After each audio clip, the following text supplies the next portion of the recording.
느부갓네살에 관한 이야기를 계속해서 할 수밖에 없는 것은 다니엘서의 시작부터 느부갓네살과 관련된 이야기가 나오고 있고 1장, 2장, 3장, 4장 이렇게 계속해서 느부갓네살에 관한 이야기를 우리가 계속 거듭해서 이야기를 하다 보니 설교 때마다 느부갓네살이라는 사람을 이제 언급을 하게 됩니다. 저는 오늘 이 느부갓네살을 속속들이 다 캐내기는 한 30분 정도의 시간이 짧기 때문에 그걸 다 이야기할 수는 없지만 느부갓네살의 모습을 보면서 우리가 신앙생활을 하는 우리가 어떻게 신앙생활을 하는 것이 도대체 옳은 것인지에 대한 그런 이야기를 좀 나누려고 합니다. 사실 다니엘서를 읽다 보면 느부갓네살을 이해하기가 참 어려운 부분이 있습니다. 그건 뭐냐 하면 굉장히 은혜 받은 사람 같이 등장을 하거든요. 매번 사건과 연루되면 은혜 받은 사람처럼 마무리가 되고, 또 어떤 사건과 연루되면 은혜 받은 사람처럼 마무리가 되고, 또 그 입에서 나오는 이야기들이 어마어마한 찬양을 쏟아내고 있기 때문에 이 느부갓네살이라고 하는 이 인물이 참 하나님을 정말 믿는 것 같은 이런 생각이 들 수밖에 없습니다. 2장에서 다니엘이 꿈을 해석하고 하고 난 다음에 다니엘에게 이런 말을 하지 않습니까? 하나님만이 최고다. 하나님 이외에는 어떤 것도 이제는 바라보고 싶지가 않다. 하나님이 신들 중에 신이고 모든 왕들 위에 계시도다. 이렇게 얘기를 합니다. 그리고 나서 3장에서 다니엘과 그 세 친구를 신상 앞에 절하지 않는다고 풀무불 속에 집어넣잖아요. 풀무불 속에 집어넣고 난 다음에 거기서 살아나오는 이 놀라운 광경을 지켜본 느부갓네살 왕이 또 무슨 말을 합니까? 하나님만이 최고라고 얘기를 합니다. 그러면서 만약에 하나님을 경외하지 않는 자들이 있다면 그 몸을 쪼개버릴 것이다. 하나님을 욕하는 자가 있다면 그의 집을 거름더미로 만들어버리겠다. 이렇게 3장 29절에서 이야기를 합니다. 그러니까 이제는 이 사람은 변함없이 하나님을 바라보고 정말 하나님만을 따라가야 되는 사람인 것처럼 보이는 거예요. 그런데 4장에 딱 들어서면 또 전혀 다른 사람으로 돌변해 있는 것을 보게 됩니다. 출애굽기를 보면 바로가 나옵니다. 이집트 왕입니다. 이 애굽의 왕 바로가 모세와 만나서 대화 나누는 장면들이 나오는데, 이 바로가 모세를 만나서 이야기를 나눌 때 모세가 내 백성 이스라엘을 풀어줘라. 만약에 그렇지 않으면 하나님이 너를 심판하실 것이다. 그리고서 10가지 재앙을 내리잖아요. 재앙을 내렸는데 그냥 그대로 이루어지는 거예요. 또 두 번째 재앙을 내렸는데 그게 그대로 이루어지는 거예요. 세 번째, 네 번째, 다섯 번째 계속해서 재앙이 쏟아지는데 그게 고스란히 다 이루어지는 겁니다. 그러니까 나중에는 이제 이 바로가 벌벌 떠는 일이 생기고, 또 애굽의 백성들도 재앙이 선포될 때마다 이제 준비를 하는 거예요. 이 재앙이 분명히 올 텐데 하고 준비하는 이런 일들이 벌어지는데, 그런데 놀라운 것은 바로가 끝까지 안 바뀌는 거예요. 그 정도 되면 내가 잘못했습니다 하고 손을 들 만한데 끝까지 안 바뀌는 거예요. 하나님의 말씀대로 그대로 이루어지는 것을 보는데 끝까지 변하지 않는 그의 모습. 그리고서는 결국은 자기의 큰아들도 죽고, 그리고 애굽의 정예 기병대도 홍해에 몰살당하는 그런 것을 보고 난 후에야 끝이 납니다. 이 느부갓네살의 모습이나 바로의 모습을 보면 오늘 우리들의 모습이 보이지 않나. 정말 믿는다고 하면서 진짜 믿고 있는가? 하나님을 믿는다고 고백을 하지만 진짜 하나님을 믿는 믿음의 태도들과 삶의 모습들이 우리의 삶 속에 나타나고 있나? 우리가 한번 생각해 보면서 이 코로나19의 사태가 단순히 중국 우한에서 시작된 우한 폐렴으로부터가 아니라 그 속에 깊숙이 들어가 보면 우리들의 불신앙과 하나님 앞에 잘못된 삶의 모습들이 자리 잡고 있는 것이 아닌지, 이것을 한번 뜯어보고, 그리고 우리 모두가 다 하나님 앞에 건강하게 세워지는 은혜로운 시간이 되기를 축복합니다. 성경에서 느부갓네살을 이야기할 때 예레미야서도 그렇고 또 에스겔서에도 그렇고 또 다른 성경에서도 마찬가지인데, 하나님이 쓰시는 도구로 등장을 합니다.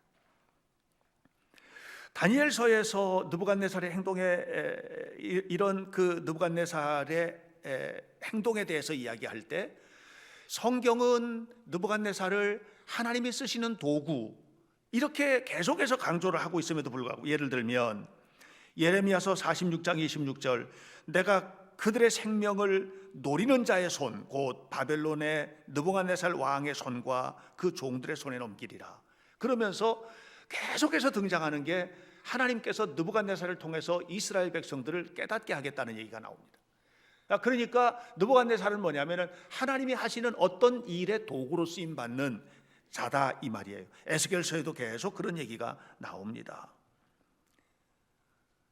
그러니까 느부갓네살이라는 사람은 하나님이 쓰시는 도구였고, 또 다니엘서를 보면 계속해서 하나님께서 하신 일들을 느부갓네살 자신이 경험했거든요. 다니엘이 꿈을 해석하는 일이나, 또 3장에서 다니엘의 세 친구가 풀무불 속에서 걸어 나오는 일이나, 이런 일들을 계속해서 보았기 때문에 이런 것들을 볼 때 느부갓네살은 하나님 앞에 교만할 수가 없고, 또 하나님께서 자신을 어떻게 썼는지에 대한 것을 나중에 다 들었을 거라고 생각해요, 저는. 자, 그러니까 느부갓네살은 절대적으로 하나님 앞에 교만해서는 안 되는 사람이고, 하나님을 높이고 하나님 앞에 서야 되는 그런 사람인 거예요. 그런데 그게 아니에요.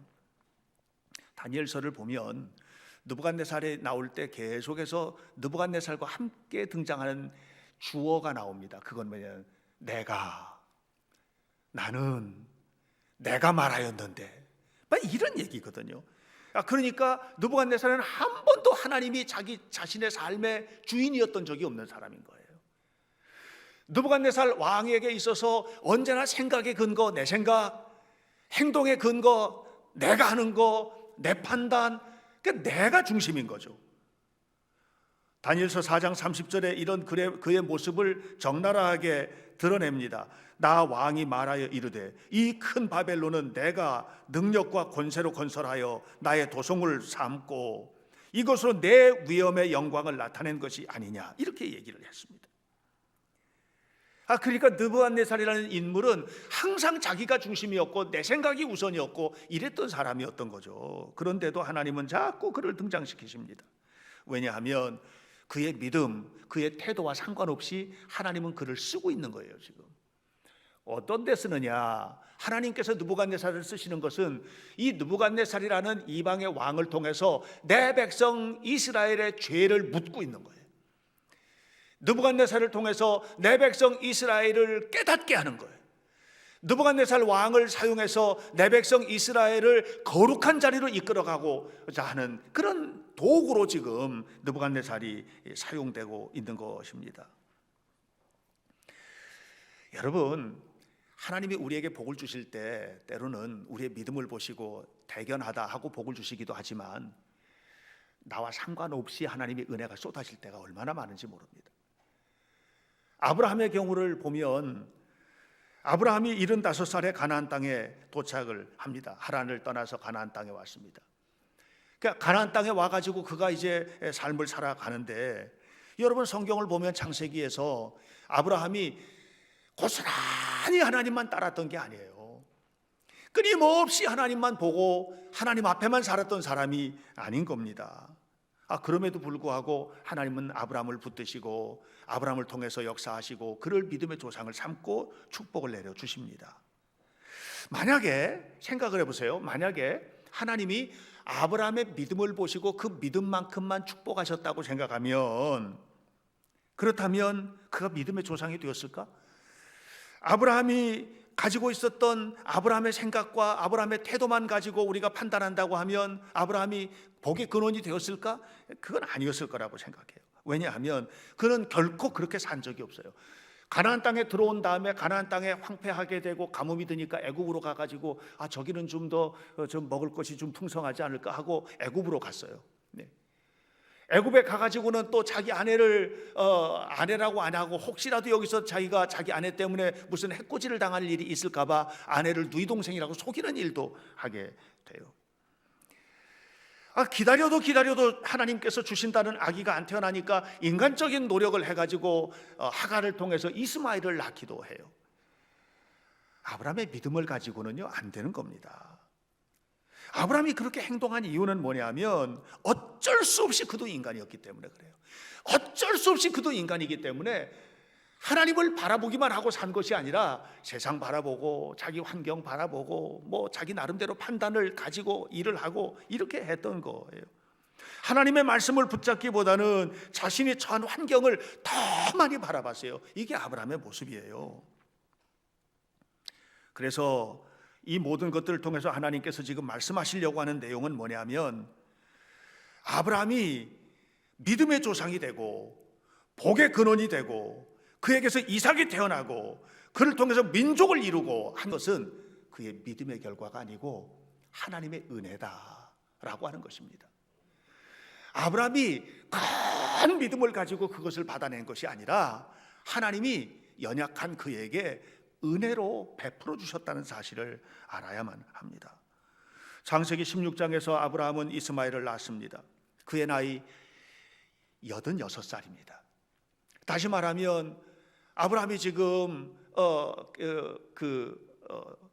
갈대아 우르를 떠나서 하란을 거쳐 가지고 가나안 땅에 도착을 했는데 이 가나안 땅에 도착하고 난 다음에 계속 하나님의 약속을 기다렸는데도 이루어지지 않는 거예요. 인간적으로 그래서 하갈을 통해 가지고 이스마엘을 낳게 됩니다. 그게 86살입니다. 그리고 나서 17장 1절이 나오는데 16장 16절에서 아브라함이 이스마엘을 낳는 장면이 나오고 그리고 이게 이제 16장의 마지막 절이거든요. 그래서 17장 1절로 딱 들어가요. 17장 1절에서 아브라함이 99세 때 하나님이 그에게 다시 오십니다. 다시 말하면 이스마엘을 낳고 그리고 다시 하나님을 만나는 그 사이에 13년이라는 세월이 이제 흘러가게 되는데요. 그 13년 동안은 뭐를 했을까 아브라함이? 하나님도 잊어버리고 산 거예요. 왜? 이제 이스마엘 낳았으니 됐다는 거죠. 하나님도 잊어버리고 하나님의 약속도 잊어버리고 자기 나름대로 판단한 것은 뭐냐면 하나님의 약속이 이스마엘을 통해서 이루어졌다 이렇게 생각을 하는 거예요. 그게 아니거든요. 이스마엘은 아브라함이 할 수 있는 일을 통해서 인간적인 노력으로 낳은 아들이에요. 이건 하나님이 주신 선물이 아닌 겁니다. 자, 그러면 지금 99세 때 하나님이 다시 아브라함을 만나 주시는데 75살에 가나안 땅에 도착을 하고 99세가 되었으니까 지금 몇 년이 됐어요? 24년이 지난 거예요. 그런데 성경을 자세히 보면 거기에 하나님이 아브라함을 부르는 이름이 나옵니다. 아브람이라고 부릅니다. 24년 동안 육신으로 산 거예요. 그냥 아브람으로 산 거예요. 태어날 때 받았던 그 이름으로 산 거예요. 그가 하나님의 약속을 따라 가나안 땅에 왔고 24년을 살면서 온갖 우여곡절을 겪으면서 이렇게 지나왔지만 여전히 그는 아브람이었지 아브라함이 아니었다고 하는 것입니다. 그런 그를 하나님이 찾아오셨습니다. 그리고 17장 1절에서 나는 전능한 하나님이다 말씀하십니다. 17장 2절에서 나는 너에게 약속했던 언약을 지키겠다고 이렇게 약속을 하십니다.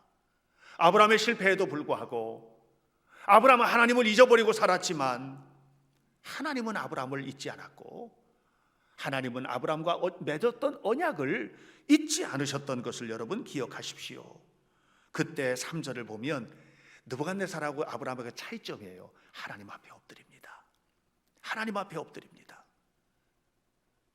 그리고 그 하나님 앞에 엎드린 그에게 하나님께서 너는 이제는 아브라함으로 살면 안 된다.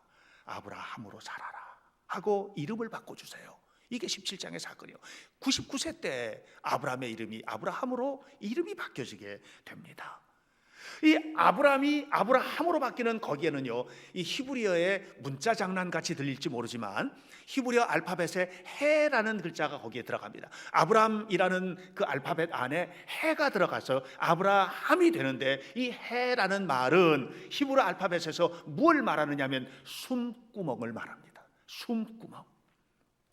그리고 이 말이 처음 등장하게 된 것이 하나님께서 아담을 창조하시고 아담의 코에 훅 하고 이 생기를 불어넣을 때 들어갔던 단어가 루아흐인데 이 루아흐라는 단어에 해가 들어갑니다.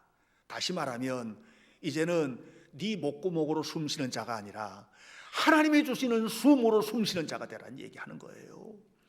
여러분, 오늘 우리가 다 하나님의 도구로 쓰임 받는 겁니다. 여러분, 느부갓네살도 하나님의 도구였지 않았습니까? 그런데 하나님하고 전혀 상관없는 도구였던 것이에요. 하나님 앞에 쓰임받고 버림받는 도구였던 거죠.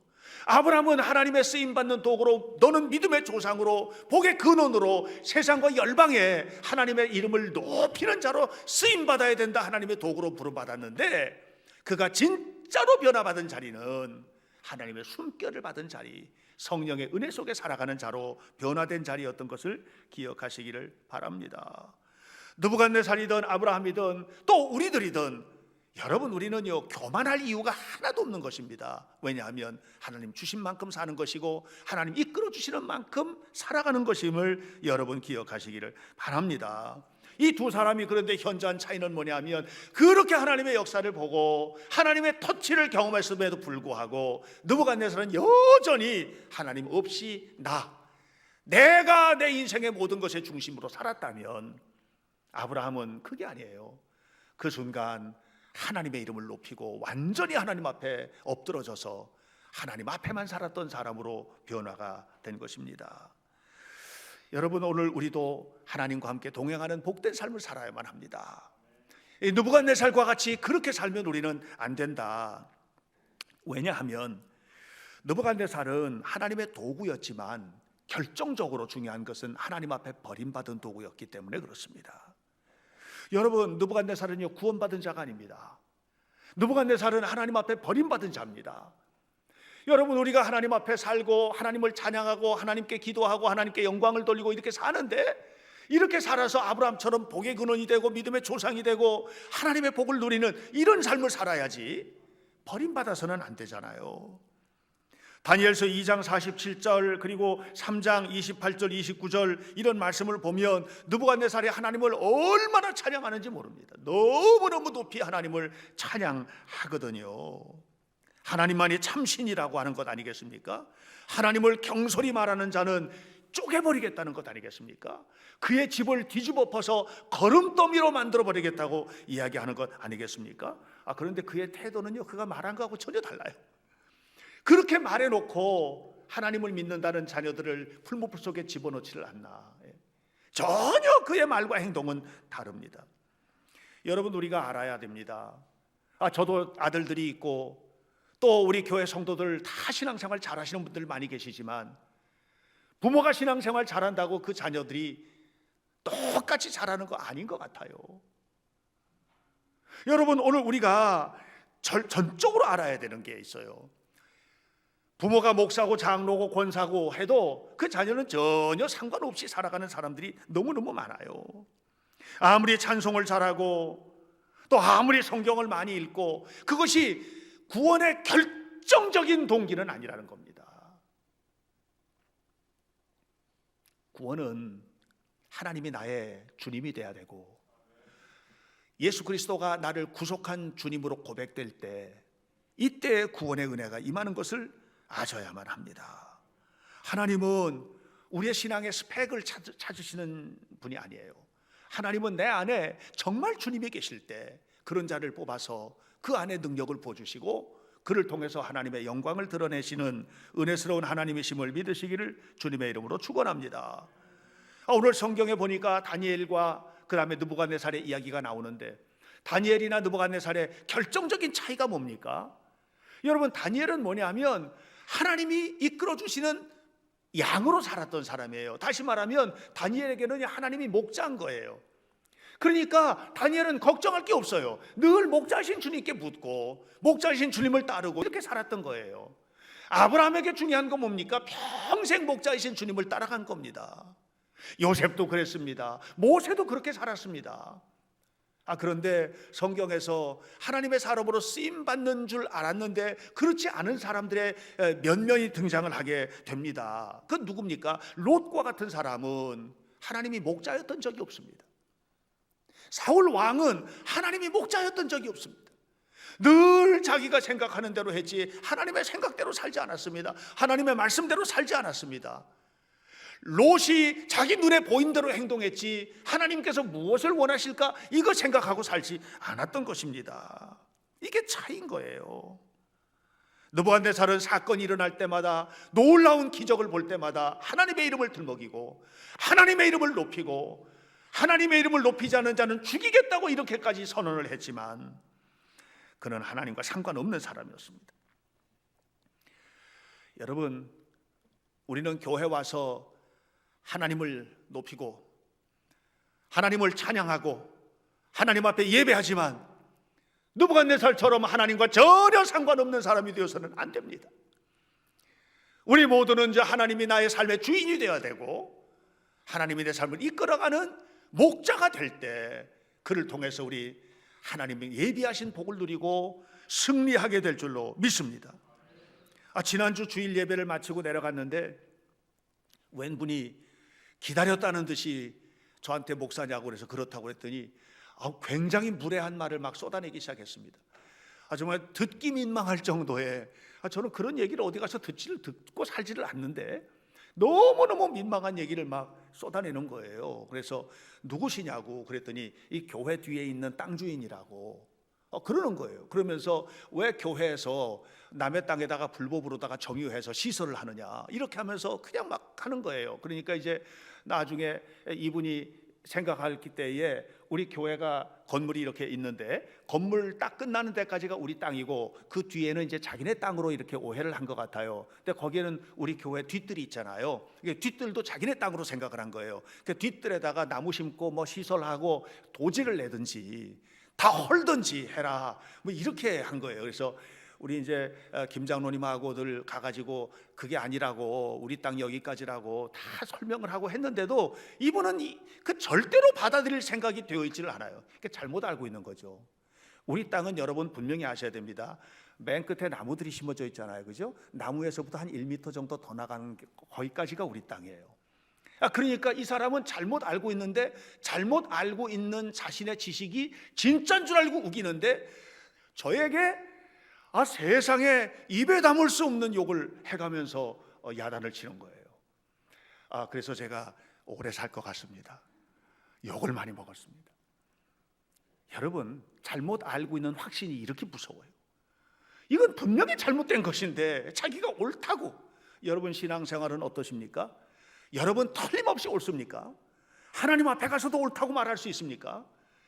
여러분 정말로 옳습니까? 우리가 제가 하는 제 목회는 다 옳은 것만일까요? 저는 이것 때문에 힘들게 하나님 앞에 울면서 기도할 때도 너무 많습니다.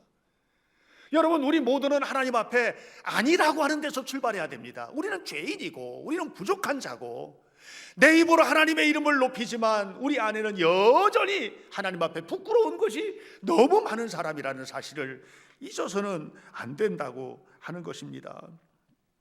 너무나 안타깝게도 우리 중에 누군가가 마태복음 7장 15절에 있는 말씀처럼 주여 주여 하지만 마지막 날에는 내가 너를 도무지 알지 못하노라 이런 대상이 된다면 얼마나 이게 놀랍게 절망할 일이겠습니까? 마태복음 25장 31절에 있는 말씀처럼 너는 내가 너를 알지 못하는 염소야, 너가 양인 줄 알았지 너 염소야, 이렇게 주님이 말씀하신다면 그 말씀 앞에서 이 무너져 내리는 마음을 어떻게 추스릴 수가 있겠습니까? 사랑하는 성도 여러분, 오늘 우리는요 주님 앞에 나는 무익한 종입니다, 나는 부족한 자입니다 하고 고백하며 주님의 도움을 구하는 은혜로운 성도들이 되시기를 주님의 이름으로 축복합니다. 그래서 우리가 건강한 그리스도인으로 살기 위해서는 늘 말씀이 중심이 돼야 되는 거예요. 말씀밖에 우리에게는 기준이 없는 거예요.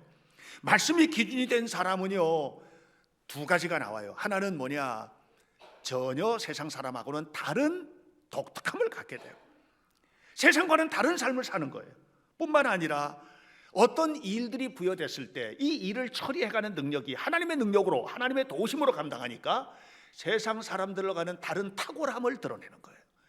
다시 말하면 하나님께서 함께 하시기 때문에 다른 사람하고는 전혀 다르게 살아가는 거예요. 도저히 할 수 없는 일을 하고 원수까지 사랑하라잖아요. 이런 삶을 살게 되는 거죠.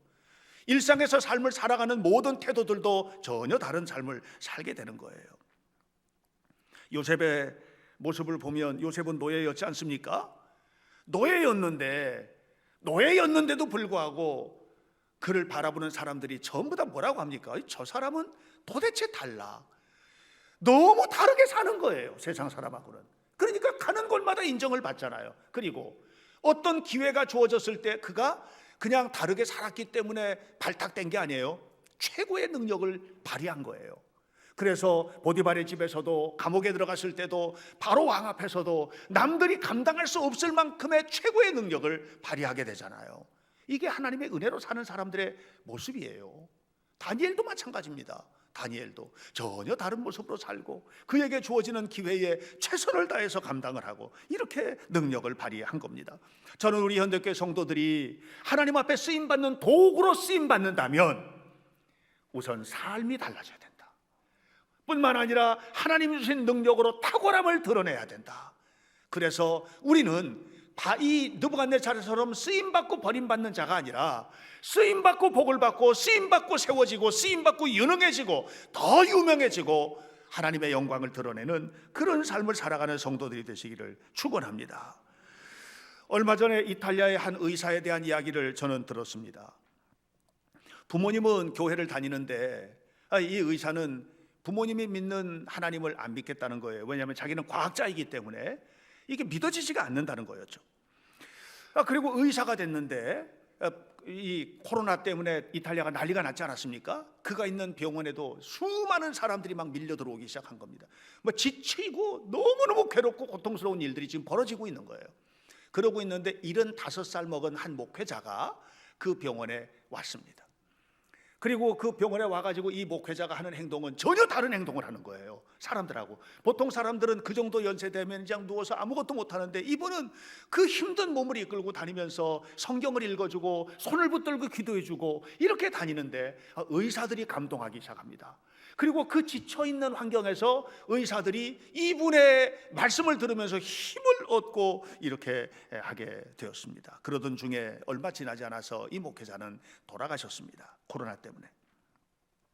그리고 난 다음에 이 무신론자 의사가 한 말이 뭐라고 했느냐면 제가 읽어드릴게요. 어쩌면 나도 그분을 따라 가게 될 것입니다. 그러나 내 호흡이 남아있는 동안 다른 사람들을 돕고 싶습니다. 비록 나는 죽음과 고통받는 사람들에게 둘러싸여 있지만 내가 하나님께로 돌아왔다는 사실에 행복합니다. 이분이 이 코로나의 죽음과 같은 고통 속에서 75살 먹은 이 목회자가 하는 그런 행동들을 바라보면서 하나님께 돌아온 거예요.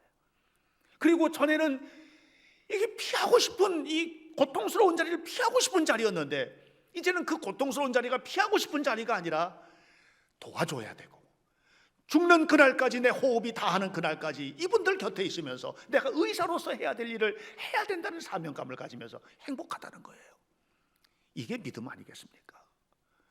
사랑하는 여러분, 믿음이라고 하는 것은 육신이 편해서 편해지는 것이 아니라 하나님이 기뻐하시는 일을 감당함으로 평안해지는 것입니다. 지금 온 세상은 평안이라고 하는 것은 찾아보기가 어려운 환경입니다. 직장도 그렇습니다. 사업하는 사람들 전부 다 무너집니다. 억장이 무너집니다. 감당할 수가 없습니다. 그래도 평안하십니까? 주님의 은혜 속에 머물게 되시기를 바라요. 힘들고 어려운 시기를 다 보내고 있지만 우리 느부갓네살처럼 좋으면 너무너무 좋아, 너무 감동해서 그 조금 좀 그렇지 않으면 또 꺼지고 이런 신앙이 아니라 우리의 신앙생활의 절대적인 목적은 오늘 본문 4절처럼 나 느부갓네살이 내 집에 편히 있으며 내 궁에 평안할 때 이게 우리의 목표가 아니라 편안히 살고 평강하게 머무는 이것이 목표가 아니라 하나님의 영광 가운데 거하고 그 주님을 따라서 살아가는 것, 그리고 그 속에서 하나님의 일을 잘 감당하면서 이 나라 민족과 역사 속에 쓰임받는 자녀로 우리는 작은 무리들이지만 세워지는 것, 이것이 우리 현대교회 성도들의 삶의 목적이 되기를 바랍니다. 아무쪼록 우리 모두가 다 살아계신 하나님만 바라보면서 어려운 시기 잘 보내시기 바라고, 느부갓네살의 믿음을 다시 한번 되새기면서 우리는 하나님께서 주시는 도구로 쓰임받는 자녀로서 끝까지 쓰임받고 그리고 복을 받고 승리하는 자녀로 세워져야 되겠다. 믿음으로 승리하시기를 예수님 이름으로 간절히 축원합니다. 기도하겠습니다. 아버지 하나님, 하나님의 은혜를 감사합니다. 우리 모두가 다 살아계신 하나님을 바라보며 주님 앞에 살기를 원합니다. 믿음의 역사, 거룩한 은혜를 따라 살아가는 하나님의 자녀가 되기를 원합니다. 아버지 하나님이 어떤 환경에서든지 비겁하게 가지 않게 도와주시고, 기회가 주어졌을 때 탁월한 능력을 발휘하게 하시고, 하나님의 사람답게 부끄러움이 없는 모습으로 살게 도와주시고, 어렵고 힘든 일이지만 이제 곧 주실 하나님의 축복의 세상을 바라보면서 잘 준비하게 하시고, 기회가 다가왔을 때 놓치지 않게 하시고, 하나님의 영광 가운데 거하는 거룩한 자녀들이 되도록 인도해 주옵소서. 아버지 하나님이여, 이번 한 주간 우리는 또 그리스도인답게 열심히 살 것입니다. 아버지 하나님이여, 우리나라, 이 민족, 이 역사, 세계, 열방 모두에게 하나님의 살아계신 증거가 나타나도록 도와주시고, 주님께서 도와주셔서 회복되게 하옵소서. 예수님의 이름으로 기도하옵나이다. 아멘.